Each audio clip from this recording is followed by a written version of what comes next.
మీ business ఏదైనా మీ ఊర్లో promotion చేయాలంటే అది సుమన్ టీవీతోనే సాధ్యం. ఇప్పుడే సంప్రదించండి.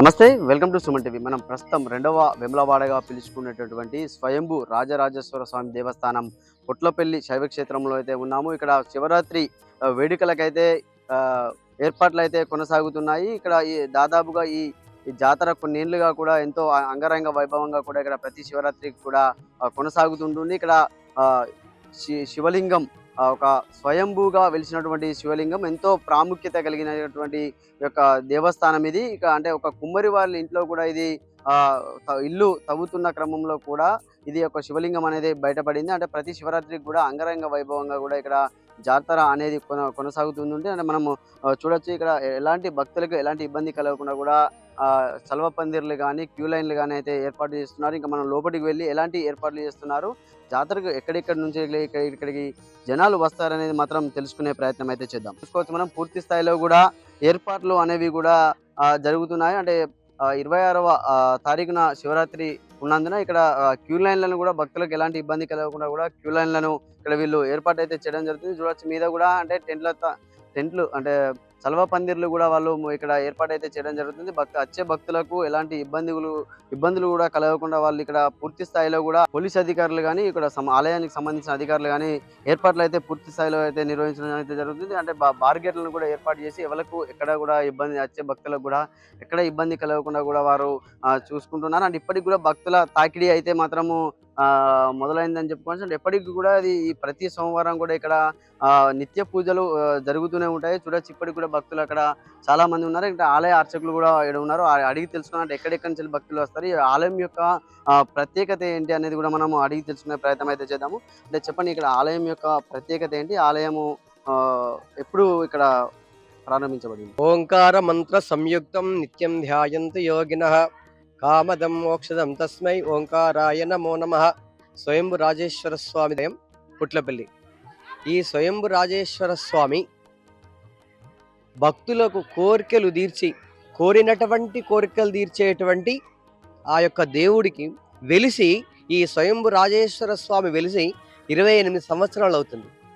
ఈ స్వయంభు రాజేశ్వర స్వామి ప్రతి సంవత్సరం కూడా శివరాత్రి ఉత్సవాలు కానీ, శ్రావణ మాసం కానీ, కార్తీక మాసం కానీ, వైశాఖ మాసం కానీ ఏ రోజులైనా కూడా దిన అభివృద్ధి చెందుతూ ఆ యొక్క భక్తులు అనేక సంఖ్యలో పాల్గొని వాళ్లకు అనేకమైనటువంటి భక్తులు అర్చనలు చేయొచ్చు, అభిషేకాలు చేయొచ్చు.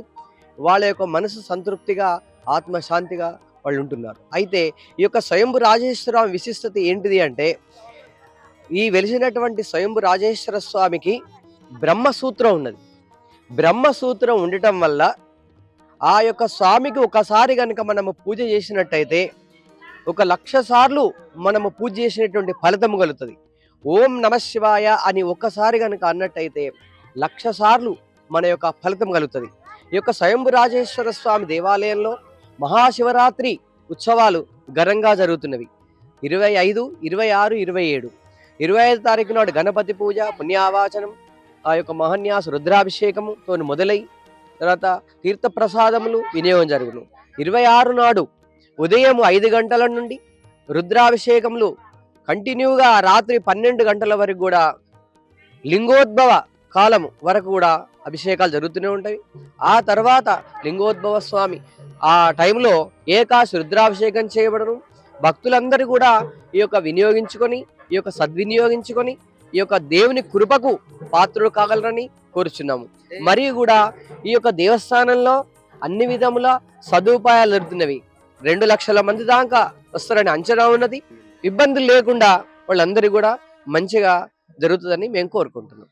చూడొచ్చండి, ఇక్కడికి దాదాపుగా ఒక 2 లక్షల వరకు కూడా జనాలు హాజరై ఇక్కడ దర్శనాన్ని కూడా చేసుకుంటారు. అంటే ఇక్కడికి రవాణా సౌకర్యం కూడా ఉస్మానాబాద్ ప్రాంతం నుంచి కానీ, ఇక్కడ పందిళ్ళ నుంచి కూడా ఇక్కడికి వచ్చే అవకాశం ఉంది. బస్సు సౌకర్యం కానీ, ఆటో సౌకర్యం కానీ పూర్తి స్థాయిలో కూడా ఉంటుందని కూడా వారు చెప్తున్న పరిస్థితి అయితే ఉంది. స్థానిక గ్రామస్తులు కూడా ఉన్నారంటే 1996లో కూడా ఈ యొక్క శివలింగం అనేది బయటపడిందని కూడా వాళ్ళు చెప్తున్నారు. అంటే ఈ ఆలయం యొక్క ప్రాముఖ్యత ఏంటి అనేది కూడా మనం అడిగి తెలుసుకుందాం. చెప్పాలంటే ఇక్కడ ఆలయం యొక్క ప్రాముఖ్యత ఏంటి, అంటే బ్రహ్మసూత్రం యొక్క ప్రాముఖ్యత ఏంటి? ఓం నమ శివాయ. ప్రతి సంవత్సరం లాగే శివరాత్రి ఉత్సవాలు ఇక్కడ జరుగుతాయి. అక్కడ పని జరిగిన తర్వాత ప్రొద్దున వచ్చి చూసేసరికి ఆ బ్రహ్మసూత్రం ఉన్న లింగం పైన, ఆ లింగం ఎక్కడికైతే కనిపిస్తుందో మనకు, అక్కడ వర్షం పడి ఆ దేవుడే స్వయంగా బయటకు రావడం జరిగింది. అప్పటి నుండి దీనికి మన అష్టకాల నరసింహమూర్తి గారు స్వయంభూ రాజేశ్వర స్వామి అని పేరు పెట్టడం జరిగింది. అయితే దీని మీద మనకు బ్రహ్మసూత్రం వెళ్ళిన తర్వాత అప్పుడు మన కరీంనగర్ జిల్లాలో ఉండే, అక్కడ నుండి పురావస్తు శాఖ వాళ్ళని పిలిపించడం జరిగింది. వాళ్ళు వచ్చి పరిశీలించి ఇది 1000 సంవత్సరాల క్రితం పశ్చిమ చాళుక్యుల నాటి శివలింగం అండి, ఇది మహా అద్భుతమైన శక్తి ఉన్న శివలింగం అని మనకు వచ్చిన గురువులు కానీ, తర్వాత బ్రాహ్మణులు కానీ వీళ్ళందరూ చెప్పడం జరిగింది. అదేవిధంగా వాళ్ళ సూచనల మేరకు మన గుడి నిర్మాణం జరిగేంత వరకు జలప్రతిష్ఠ చేయాలంటే మనకు దగ్గరలో స్వయంభూ మల్లికార్జున స్వామి దేవాలయం ఉంది. దాంట్లో ఒక మన 6 సంవత్సరాలు 1996 నుంచి 2006 వరకు జలప్రతిష్ఠ చేయడం జరిగింది.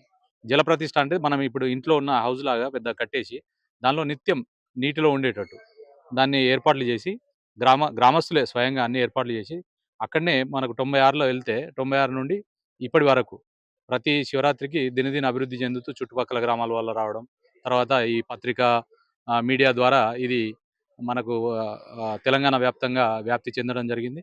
భక్తులు కూడా నమ్మకంతో రావడం, వాళ్ళు మొక్కులు మొక్కుకోవడం, వాళ్ళ మొక్కులు తీర్చడం ఇలా జరిగింది. జరిగిన తర్వాత స్వయంగానే మేమందరం గ్రామస్తులం ఒక 50 మంది 60 మంది వరకు స్వయంగా దీనికి ముందుకొచ్చి దీనికి చందాలు సేకరించడం జరిగింది.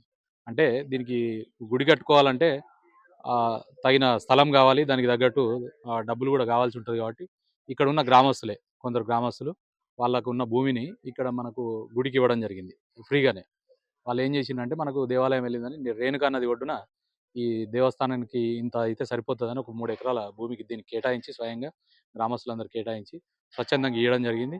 ఆ తర్వాత గుడి పనులు స్టార్ట్ చేసిన తర్వాత స్వయంభూ రాజేశ్వర స్వామికి వచ్చే భక్తులు వాళ్ళకున్న నమ్మకంతో మేము కరీంనగర్ అక్కడిక్కడ మా పెద్దలు, మాకన్నా పెద్దవాళ్ళు, ఇంకా అప్పుడున్న సర్పంచులు, ఎంపీటీసీలు, వాళ్ళు గ్రామ పెద్దలు అందరూ కలిసి చందాల కోసం మేము తిరిగితే స్వయంగా వాళ్ళు ఈ దేవస్థానం పేరు చెప్పంగానే గత ఒక 4-5 సంవత్సరాలలోనే దీనికి మంచి పేరు ప్రఖ్యాతలు రావడం జరిగింది. ఒక 5 సంవత్సరాల టైంలో ఒక ₹1,00,00,000 విలువ చేసే గుడి 2006లోనే నిర్మాణం చేయడం జరిగింది. అప్పుడున్న అష్టకాల స్వామివారి ఆధ్వర్యంలో స్వాములు రావడం ఇక్కడికి.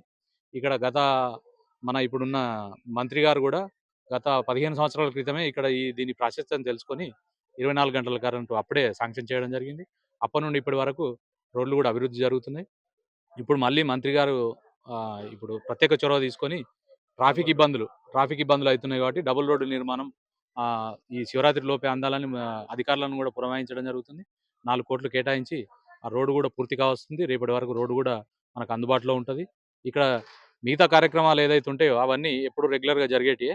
అవన్నీ మంత్రి గారు పర్యవేక్షిస్తూ, ఇప్పుడు ఎన్నికల కోడ్ ఉండడం వల్ల అధికారులతో పాటు పర్యవేక్షిస్తూ దేవాలయం దగ్గర తగిన ఏర్పాట్లు ఏ రోజు ఆ రోజు మానిటరింగ్ చేస్తూ అధికారులను పురమాయించడం కానీ, ఇక్కడ మా గ్రామస్తులను కానీ, ఈవో గారిని కానీ, ఈ అర్చకులను కానీ పురమాయించుకుంటూ రోజు అప్డేట్ చేస్తున్నాం మేము కూడా.